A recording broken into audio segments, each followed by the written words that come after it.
I love this sturdy stool.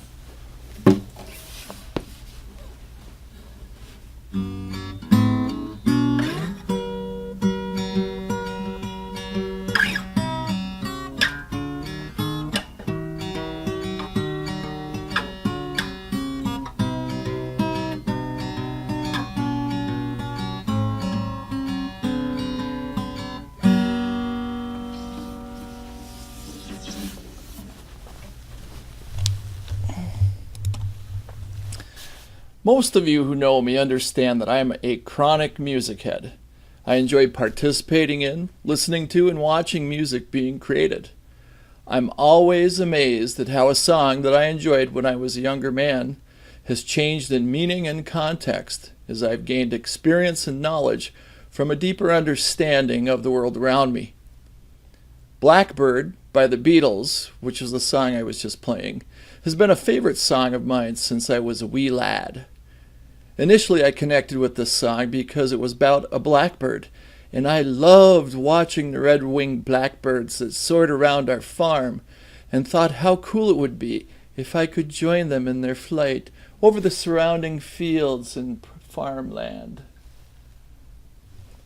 As a young man, I started listening to lyrics and understood that most of them were not just random phrases thrown together because they rhyme. One lyric in Blackbird remarks, "You were only waiting for this moment to arrive." As a young master procrastinator, this line seemed to symbolize my waiting for something to change or happen, at which time I would be untethered and finally free to spring into action. Later in life, I connected with another line in the song. Paul McCartney is encouraging the blackbird to fly, fly into the light of a dark black night. This lyric seemed to provide some reasoning to explain my procrastination habit. Similar to leading or adapting to change, it is scary and difficult to fly into the dark.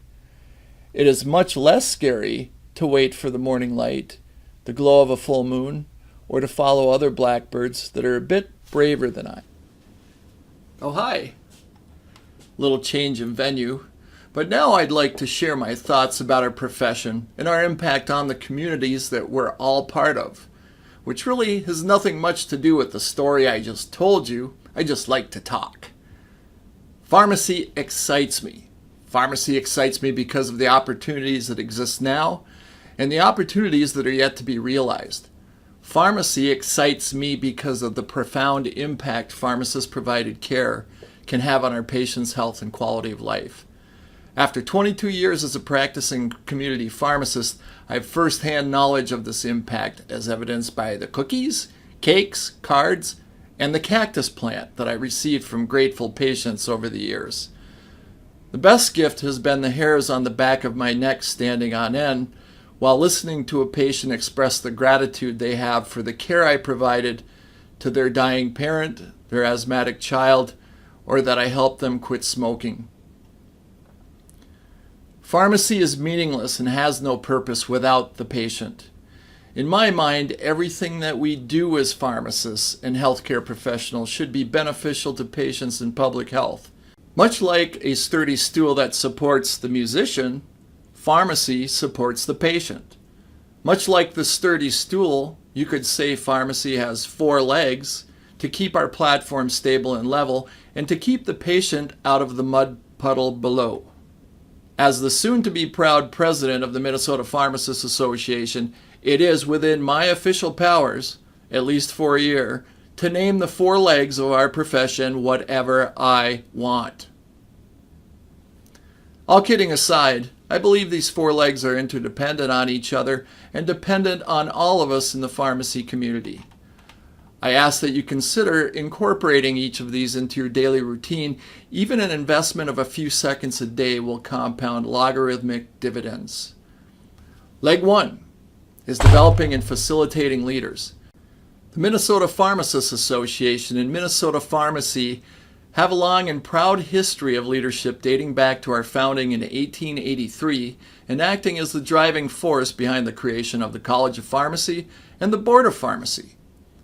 Minnesota pharmacists have served as national leaders and innovators in community pharmacy ambulatory and health systems pharmacy, academia and education, managed care, pharmaceutical care and MTM, and health policy, to name just a few. Each of these individuals, I can assure you, had mentors that helped them navigate their journey into leadership. I suspect each of you in the audience has had mentors as well. I ask that each of us practice mentoring on a daily basis, whether it is a high school student, a college student, a young practitioner, or your colleague. A few words of positivity or a simple gesture of support or guidance can spark the confidence that will transform a life. Leg 2 is advocacy. I used to think of advocacy as contacting legislators and asking for their support on a particular bill. Really, that is and has been an important part and staple of MPhA representation for years. When you plug advocacy into a Google search, the first definition that presents is public support for or recommendation of a particular cause or policy. I believe the first word of this definition is where we can have the most significant impact. We're the most accessible healthcare professional. We interface with our patients and the public more frequently than other healthcare professionals, and on top of that, we tend to be a pretty social group. Promote and advocate pharmacy to all of the individuals you come in contact with as you have the opportunity to do so. Let them know that pharmacist-provided care improves patient outcomes and provides a significant return on investment. Advocate and promote pharmacist-provided services to the rest of the healthcare team. Make them aware of your knowledge and how your expertise in medication can improve patient outcomes and will allow them to focus more on their practice and provide care more efficiently. Advocate and promote pharmacist-provided services to your management and organizational leadership. Point out that healthcare is changing rapidly and business models can adjust and innovate to facilitate and lead the change. I ask each of you to practice advocating for pharmacy on a daily basis. A few words educating an employer, a physician, an administrator, a legislator, a relative, a neighbor, or a bowling partner about the value of pharmacist-provided care will create a ripple effect as they share what they have learned from you. The third leg is practice skills and abilities. The depth and breadth of pharmacist roles today would be unimaginable to us 25 years ago. I know, I was there. Some of us have honed our skill by constantly reducing the time it takes for us to count 90 tablets, while others have become the immunization providers of choice for their community, and yet others have developed and implemented pharmacist-provided treatment programs for diabetes and smoking cessation. Any improvement is good. However, are you practicing pharmacy at the level of your education, skills, and abilities? I guess most of us would not respond, "Sure I am, bub." There are many barriers to prevent us from practicing at the top of our abilities. Existing law, payment structure, corporate policy, and the number of hours in the day, to name a few. We all need to help chip away at these barriers, but the variable we are in the greatest control of is our own set of skill and abilities. Stay current and understand the trends and predictions that impact healthcare. Work to educate yourself in areas that may provide opportunity for you in the future. Make sure you are ready to activate your skills and abilities when the opportunity arises. One thing worse than no opportunity is an opportunity that cannot be taken advantage of. MPhA is working on ways to help facilitate new skills and abilities for Minnesota pharmacists and pharmacy teams. As an example, we're in the process of discussing a partnership with APHA and other organizations to provide an extensive pharmacogenomics training program. Finally, facilitate opportunity for those who support you.